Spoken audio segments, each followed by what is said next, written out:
Colonel Sophia Qureshi को लेकर विजय शाह ने ऑपरेशन सिंदूर के बाद जो बयान दिया, वो बयान अब गले की फांस बनता जा रहा है। और ना सिर्फ विजय शाह की मुश्किलें बढ़ती जा रही हैं, बल्कि सरकार के लिए भी परेशानी ये खड़ी हो गई है कि विजय शाह पर अब कार्रवाई करनी पड़ेगी, क्योंकि इधर सुप्रीम कोर्ट सख्त है, उधर विपक्ष जो है लगातार आवाज उठा रहा है और सरकार को अब निर्णय लेना है कि विजय शाह का करना क्या है। खबर यह है कि विजय शाह के मामले में सस्पेंस बरकरार है और सरकार ने विजय शाह के मामले को लेकर अब अटॉर्नी जनरल से कानूनी सलाह मांगी है। अटॉर्नी जनरल से कानूनी सलाह ली गई है। सुप्रीम कोर्ट ने जो 2 दिन पहले सख्ती दिखाई थी और ये पूछा था कि सरकार ने कार्रवाई अब तक क्यों नहीं की, और जो एसआईटी की रिपोर्ट थी उस रिपोर्ट के हवाले से ये सारी जानकारी सामने आई थी। और अब खबर यह है कि सुप्रीम कोर्ट ने जो सख्ती दिखाई, अब इस मामले के बाद शाह की टेंशन बढ़ने जा रही है। सुप्रीम कोर्ट ने 15 दिन में कानूनी कार्रवाई करने को सरकार से कहा है, जिसके बाद सरकार अब ये तय कर रही है कि क्या कानूनी कार्रवाई की जाए। इसलिए अटॉर्नी जनरल से इस मामले में सलाह मांगी गई है। सीएम दावोस पहुंच रहे हैं और दावोस से लौटने के बाद 23 तारीख को जब वो लौटेंगे तो उसके बाद विजय शाह के मामले पर फैसला आने जा रहा है। अब आपको 3 तस्वीर दिखाने जा रहे हैं। पिछले दिनों में आप देखिए कि क्या क्या हुआ है। 19 जनवरी को सुप्रीम कोर्ट में इस मामले को लेकर सुनवाई हुई और सुप्रीम कोर्ट ने इस मामले पर सख्ती दिखाई। विजय शाह के मामले में सरकार ने कार्रवाई क्यों नहीं की, यह भी पूछा। इसके बाद सुप्रीम कोर्ट ने कहा कि 15 दिन के भीतर विजय शाह पर कार्रवाई की जाए। उधर कांग्रेस ने इस मामले को हाथों हाथ लपका और कांग्रेस के द्वारा प्रदर्शन किया गया। कल विजय शाह के बंगले पर पहुंचकर नेम प्लेट पर कालिक पोती गई और उससे पहले हाथों में हथकड़ी डालकर यह प्रदर्शन भी किया गया। अब खबर यह है कि सरकार ने कानूनी सलाह मांगी है अटॉर्नी जनरल से।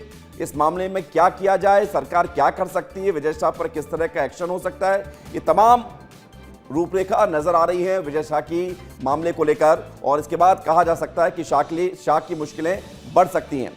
और विवेक पांडे हमारे साथ जुड़ गए हैं जरा जानकारी के लिए। विवेक, सरकार ने अटॉर्नी जनरल से इस पूरे मामले को लेकर सलाह मांगी है, कानूनी सलाह में क्या पूछा गया होगा और सरकार अब किन किन पहलुओं पर विचार कर रही है?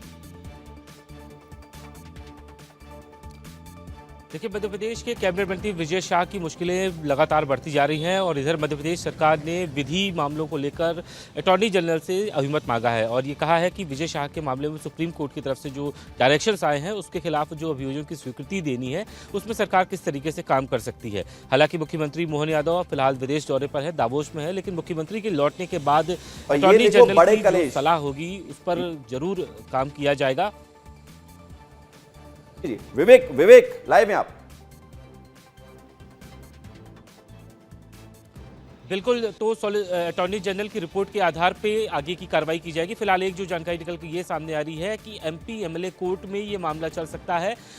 हालांकि इंतजार इसमें यह है कि विधि विभाग इस मामले में कौन कौन से जो सुप्रीम कोर्ट की तरफ से डायरेक्शन है, कौन कौन सी धाराएं इस पर लगाई जा सकती हैं, क्योंकि केस चलाने में सबसे ज़्यादा एक जो जरूरी बात है कि तमाम सारे जो एसआईटी के रिपोर्ट्स हैं उनका भी जिक्र करना है और इस केस को कितना लंबा चलाया जा सकता है, किस तरीके से, क्योंकि विजय शाह की जो केस चलाने की अनुमति सरकार विवेक को दी पांडे, है, मैं लौट रहा हूं आपके पास। है। हमारे साथ इस वक्त विस्तार न्यूज के ग्रुप एडिटर ब्रजेश राजपूत जी भी जुड़ गए हैं। ब्रजेश जी, सरकार के लिए ये दुविधा वाला मामला हो गया है कि विजय शाह पर एक्शन लें तो किस प्रकार का लें ताकि राजनीतिक नुकसान भी ना हो और विजय शाह पर कार्रवाई भी हो गई ये भी दिखा दिया जाए सुप्रीम कोर्ट में। क्या क्या संभावनाएं नजर आ रही है, क्या मुश्किलें बढ़ सकती है विजय शाह की? तो विवेक, आपने सही कहा कि सरकार बड़ी असमंजस और दुविधा की स्थिति में फंस गई है, जैसे अंग्रेजी में कैच 22 पोजीशन बोलते हैं कि क्या करें विजय शाह का, क्योंकि अब तक विजय शाह को जितना बचाना था उनको सरकार यहाँ तक बचाते हुए ले आई है। हाई कोर्ट में मामला गया, सुप्रीम कोर्ट में मामला गया, सुप्रीम कोर्ट में बहुत दिन से पेंडिंग हुआ था, सुप्रीम कोर्ट ने जिस तरीके से फटकारा है और जो एसआईटी बनी थी सुप्रीम कोर्ट के कहने पे ही, तो सुप्रीम कोर्ट के कहने पे जब एसआईटी की जांच रिपोर्ट सुप्रीम कोर्ट ने देखी तो उसमें रिपोर्ट में ये निकल के आया कि अभियोजन चलाने की अनुमति मांगी गई है सरकार से, जो सरकार दे नहीं रही है। जब सरकार से इस मामले में पक्ष पूछा गया तो सरकार का कहना था कि चूंकि मामला कोर्ट में है इसलिए इस मामले में कोई कार्यवाही की नहीं गई, कोर्ट को ही डायरेक्शंस देना है। तो कोर्ट ने इस बात पर आपत्ति जताई कि अभियोजन की स्वीकृति देने के लिए या केस चलाने की स्वीकृति देने के लिए जरूरी नहीं है कि हम ऊपर से कोर्ट डायरेक्शन दे। सरकार ने अब तक क्यों नहीं दी अनुमति? 2 हफ्ते में बताया जाए कि सरकार ने अभियोजन चलाना यानी कि केस चलाने की इजाजत क्यों नहीं दी। सुप्रीम कोर्ट ने एसआईटी की पूरी रिपोर्ट पढ़ ली है। एसआईटी की रिपोर्ट में साफ लिखा है कि विजय शाह ने जो कुछ आपत्तिजनक बयान दिया उस पर केस तो बनता है। अब ये है कि मुख्यमंत्री मोहन यादव जब दावोस से लौटेंगे तो उससे फिर से एक बार विचार विमर्श करेंगे। और जैसा कि विवेक पांडे ने बताया कि एक पॉसिबिलिटी ये है कि इन पे केस चलाने की अनुमति मिलती है तो इंदौर के जो विधायक सांसद का जो कोर्ट होता है MP MLA कोर्ट, उसमें केस चलेगा। मगर इस केस चलने के साथ दूसरी मुश्किल आ जाएगी कि फिर उनसे मंत्री पद से हटाया जाएगा या नहीं हटाया जाएगा, क्योंकि विजय शाह 1990 के बाद से लगातार जीतने वाले 8 बार के कद्दावर आदिवासी नेता हैं।